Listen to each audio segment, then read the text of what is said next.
le repas apporte des glucides complexes. Ces glucides complexes vont être digérés sous l'action d'enzymes digestives, ce qui va aboutir à des molécules de glucose.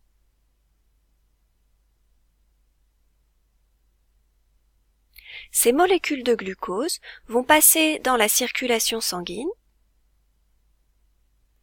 ce qui fait augmenter la glycémie.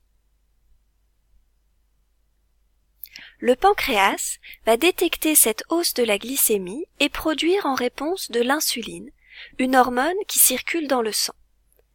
L'insuline va se fixer sur son récepteur au niveau des cellules du foie et cela va provoquer l'entrée de glucose dans le foie et la formation de glycogène à partir de ces molécules de glucose.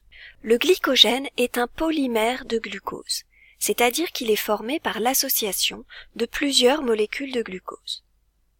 La formation du glycogène va donc permettre de faire diminuer la glycémie. En conclusion, en cas d'hyperglycémie, la production d'insuline permet de faire diminuer la glycémie. Voyons maintenant ce qui se passe à distance des repas. Les organes comme le cerveau consomment les molécules de glucose, ce qui fait diminuer la glycémie. Cette diminution est détectée par le pancréas, qui va produire du glucagon. Le glucagon est une hormone qui circule dans le sang. Le glucagon va venir se fixer sur son récepteur au niveau du foie. Cette fixation va provoquer la dégradation des molécules de glycogène contenues dans le foie.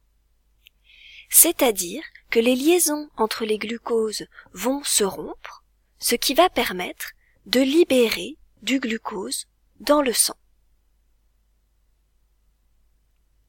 Donc, en cas d'hypoglycémie, la production de glucagon par le pancréas permet de faire augmenter la glycémie. En résumé, les deux mécanismes que nous avons vus, production d'insuline en cas d'hyperglycémie et de glucagon en cas d'hypoglycémie, permettent de réguler la glycémie et d'assurer un apport constant en glucose aux organes, comme par exemple le cerveau. Merci pour votre attention. Pour vérifier que vous avez bien compris, vous pouvez aller effectuer les quiz qui sont sur mon site.